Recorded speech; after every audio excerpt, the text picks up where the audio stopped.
segment we're calling Flying in the 50s places the film in the context of the time in which it was made, when commercial airlines were still getting off the ground, as they worked to convince the public that flying was a safe way to travel.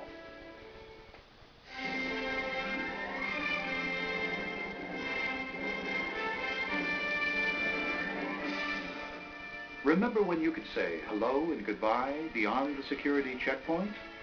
Come with us now back to the days of flying in the 50s.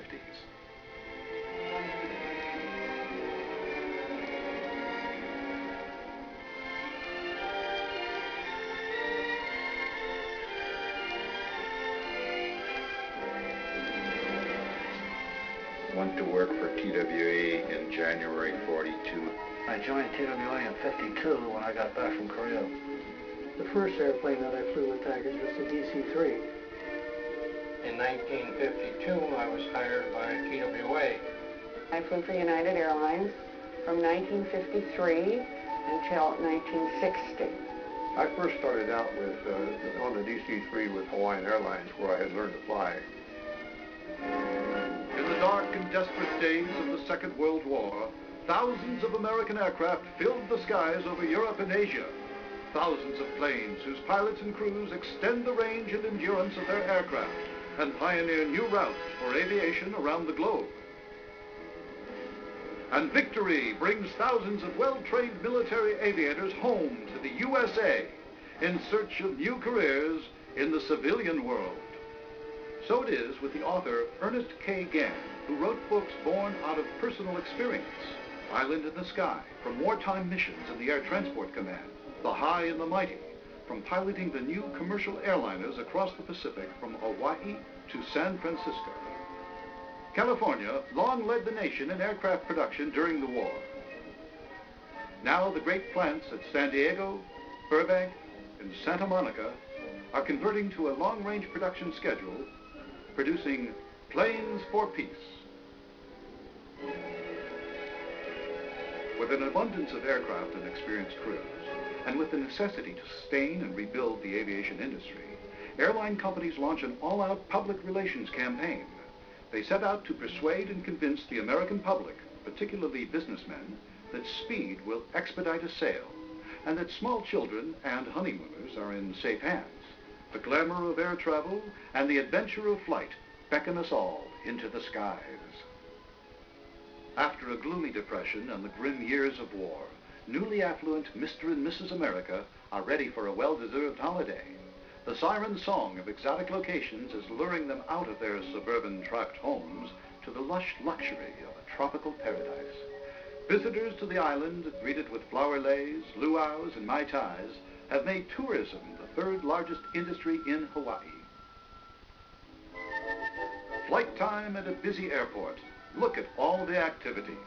Baggage for the passengers is being loaded. Packages for speedy delivery. Gas is pumped into the wings. Food for the passengers from the airport kitchen where it is prepared is loaded on board. Announcing passenger flight 93, now boarding at concourse number 4. Now, sit back and relax as our crew of experts recall those days of passenger flying. You too can experience the excitement of flying in the 50s.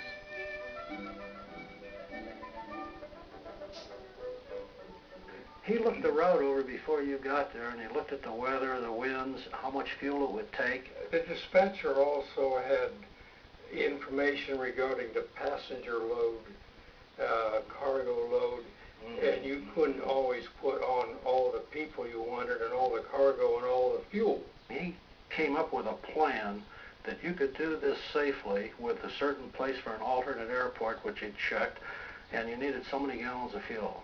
The pilot and the dispatcher have to be in agreement about the flight. First flight or 50th, there's nothing quite like it. A novelty that never wears off. The sounds and sights of the modern age of transportation. It's a wonderful feeling you get as you board your plane. The pretty girl in the trim uniform is always on call to lend a hand. Here's a honeymoon couple returning home to begin their new lives. Small fry en route in the special care of the hostess to be delivered safe and sound to Grandma and Grandpa. A new future sealed with a kiss. And here comes a businessman, flying off to propose a deal sure to succeed. Have a seat and buckle up. Now we're ready to go, so take it away. The motors are started.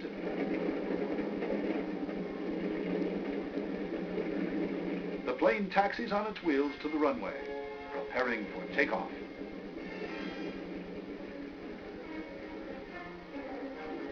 Let's meet and hear about the duties of the crew. Here are the flight engineer, the first officer, and the pilot, who is in command of the plane.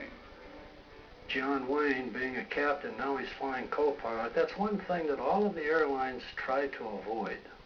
Because most of the people who ran the airlines, at least the chief pilots, were all pilots themselves. And they knew that having a more experienced person as a first officer was somewhat demoralizing to the captain, and it kind of undercut his authority.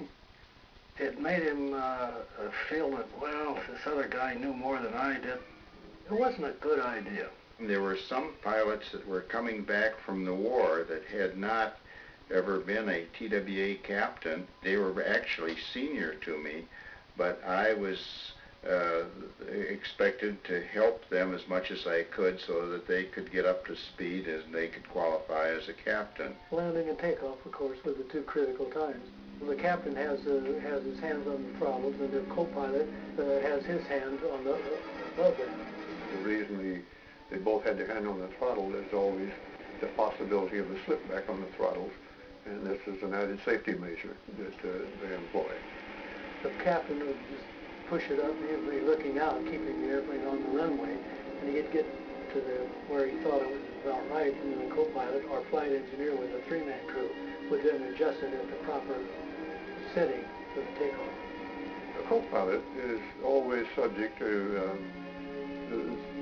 the personality of the captain he's flying with. Some captains were rather selfish and kept the takeoffs and landings to themselves. Quite a difference in their attitude. Everyone I've ever known who has flown with Johnny will say the same thing. He treated his co-pilot as a fellow professional, and they worked as a great team together. And that's important in the airline business.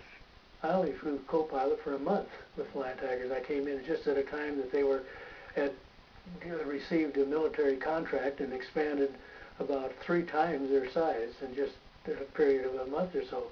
My last year or two, I'd be flying with a very young co-pilot, maybe 24, and I'm just short of 60.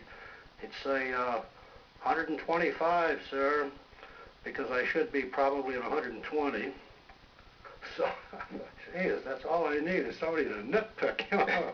If you had a load of passengers, you can go back and talk to people. They always like to have you come back, talk to somebody, and or make an announcement over the radio. Your attention, please. On your left, we are passing one of the most famous landmarks in the world.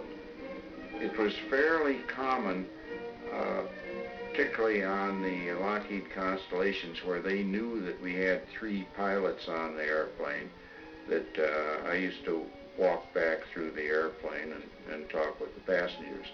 On a flight from Paris to New York, it would be maybe 12, 14 hours, 16 hours, something like that, and you take your turns in the bunk. I slept a couple hours, got up, walked slowly down the aisle. The passenger said to me, why are we going back eastbound? And I said, oh, we're not. We're going west to New York. And he said, well, now, if we're going west to New York, the sun would be on the left side of the airplane, right? I said, yeah. And he says, look out the window. The sun's on the wrong side of the airplane. And he says, don't you know where you're going? And the navigators seemed to be the ones that were best on algebra and interested in astronomy and that sort of thing. They were considered the more educated, refined member of the crew. So maybe they were a little smarter in some respects than the pilots. They didn't have grease on their hands. Celestial navigation. If you take star shots to guide yourself by the stars, they have other means, but there was a time when that was the primary means of navigation. Radio direction finder was the only other one we had, and we used was that mostly? It was done with directional transmitters, 2 of them. By listening to the range stations, you know, where you had 4 antennas, 5 antennas with the central antenna, and you had to listen to whether you were putting out dots and dashes or dashes and dots. You would turn the plane and fly in the direction of the station to get there. In fact, there was a regular map called a DF map that showed nothing but those stations. If we were just traveling over here, for instance, we had nothing in here in between, but we could take bearings in this station, that one, and this one as we go along. And here it shows the frequency of the station and the identifier in code, so you know you've got the right station.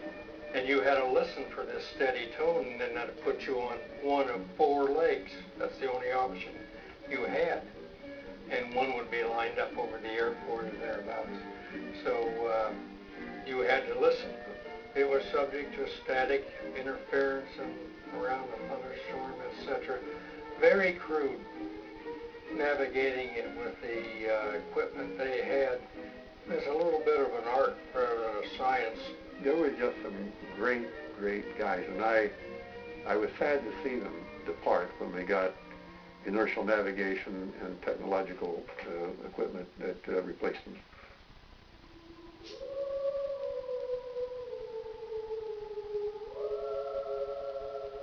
Flying was an adventure, and of course they dressed up. The women dressed up with hats and gloves. We dressed up with hats and gloves, and it was a beautiful sight as compared to what we see today. The training was very intense. We were trained for 5.5 weeks, and we had classes all day long, and we had to be all dressed up, hose and heels, every day. We had to learn theory of flight. We had to learn all about all the particulars and the specifics about every airplane.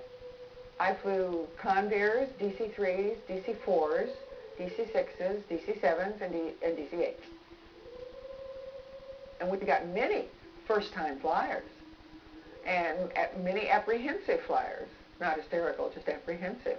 They did try to tell us how to calm passengers. If there was a problem in the airplane, you were supposed to straighten pillows because that gave the passenger the impression that you were right on top of everything. In those days, one airplane was first class and one airplane was coach. I remember hearing that they were going to put 2 classes on one airplane. And I thought that was a very dumb marketing plan. See how wrong I was. We would tell them how long the flight was and the altitude, whether we had any bad weather or not, because it was nice to coordinate with them in serving the meal. Maybe they should hold off till we got past this spot and then serve. Took off at 10:30 in the morning, and we served cocktails and hors d'oeuvres, and then we served a full, lovely dinner. And then in the afternoon, we served snacks and cocktails. And then at night, we served a buffet. Just before we landed, we served a buffet.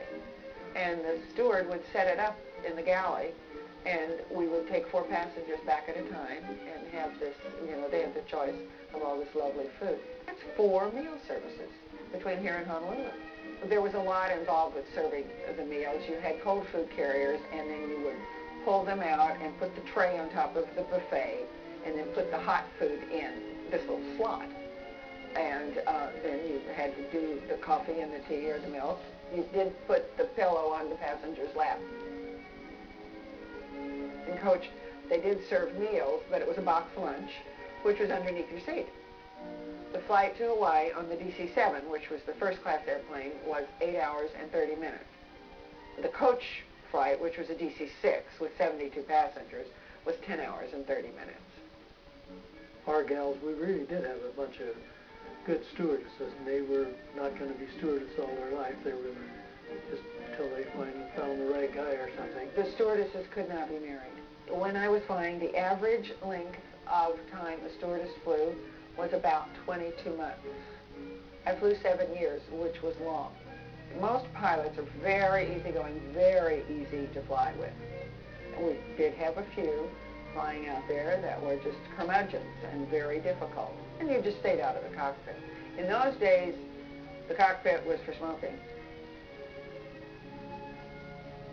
Let's discuss a few safety issues that may concern you. The point that you're concerned about is what is known as the equal-time point. The equal-time point is the point where you have equal time to return from your starting point or going on to your destination. the point of no return generally occurs after the equitime point. It is true that the flight from the mainland to Hawaii, or Hawaii back to the mainland, is the longest flight over water in the world. There's no place to stop. You have to continue on to your destination no matter what happens because of the fuel.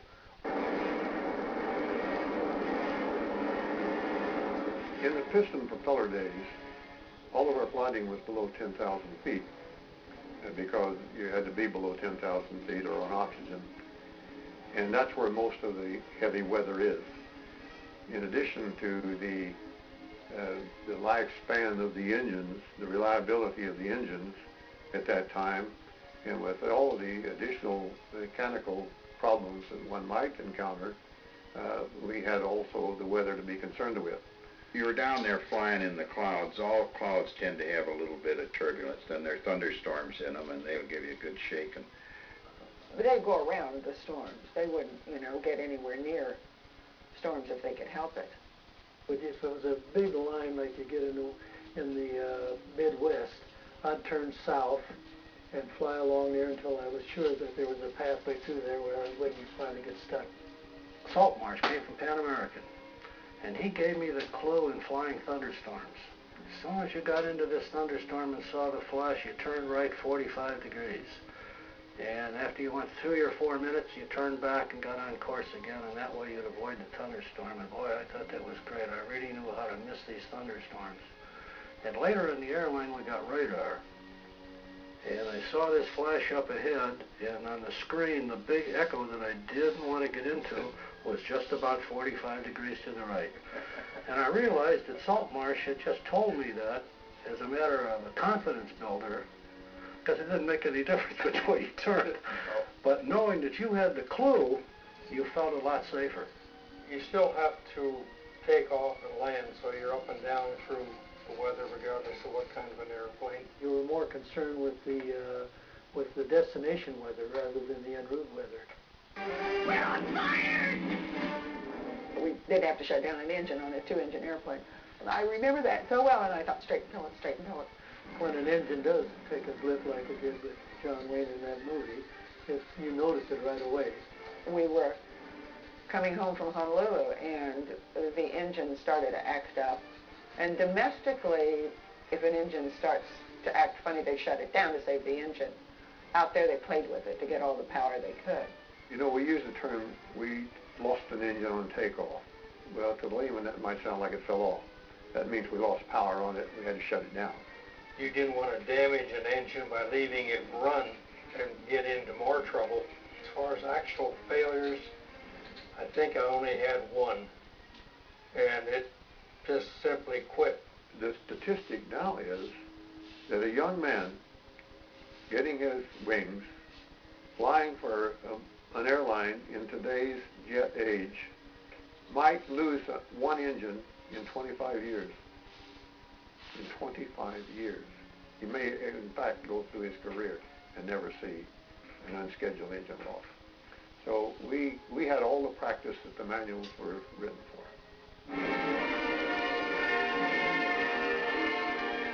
When we started flying over water, when we were trained to fly Honolulu, it was different. We had a lot of water training. We had to prove to the company that we could swim 90 feet. And so we all went to an indoor pool and cheered each other on. And then the next day, we went out in the Oakland Bay and were in life rafts. There was an airplane hull out there. You have to prove to the FAA that you can evacuate in 2 minutes. So that's what you need all that training for. There have been theories about whether or not to land in the water with the gear down or with the gear up. And of course, the major things you check out before this is done, with the help that you have, is the direction of the wind, the direction of the flow of the ocean waves. You try to land on the backside of an incoming wave into the wind. I'd rather belly one in on the runway than to land in the ocean, because there's a much more chance that you're going to hit one of these waves coming in. In the water, you do get them out on the wings, and then they stay there. And then until they can get in the life raft. I would give best effort to reaching the airport and not landing in the water? Well, it depends on how much fuel you got left at a time. If you decide that at 18 minutes past the hour is when you can no longer go to the airport, you've got just 8 more minutes of fuel left to land in the ocean, that's when you land in the ocean. No such worries today. A strong tailwind is bringing us in with fuel to spare. Look below. There's the terminal. Fasten your seatbelts. No smoking, please. Here we come.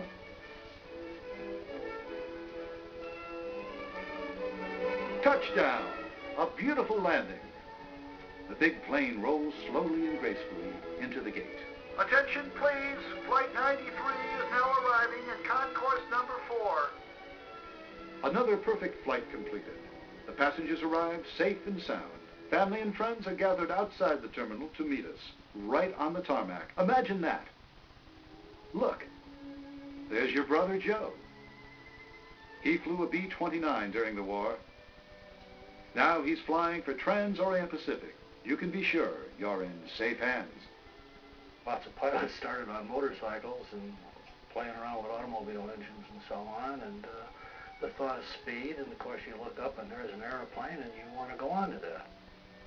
It's just hard to believe that you'd have a job like we had as an airline pilot and get paid for it. You know, it's just something you'd have done for nothing. I can remember standing up in the 5th grade and saying that I wanted to be an airline stewardess, and that was in 1941. Airlines were barely flying then. I flew in excess of 30,000 hours, never damaged an airplane, and never hurt a passenger. You heard the story about the little boy, I guess, that wanted to be a pilot. He said pilots have to have good eyesight so they can see through clouds, and says pilots make more money than anybody, and a few things like that. But he says, you know, the girls are all attracted to pilots, and he said, I wouldn't like that part of the job. Well, some neighbor once asked me, he said, why do you want to be an airline pilot? And I thought for a moment, and I said, well, where else are you going to get a job where they give you a multi-million-dollar airplane, fill it full of booze and women, and send you out of town? But it was just being in the industry and participating in its growth has been a great experience. I can't think of anything that they could have asked me to do in the world that I would have chosen over that. I've always been amazed by the development as the different steps of aviation took place, from the piston propeller age to the turboprop age. The airplanes became simpler and easier to fly. They became safer, they became faster, they paid more money. I've not known a pilot who hasn't at one time said, this is the best job there is, man. Our ship moves westward through the night. As light of dawn lifts from the rear, the darkening blues turn into light. A violet strata in a ring now wipes the whole horizon clear, with silver clouds below our wing.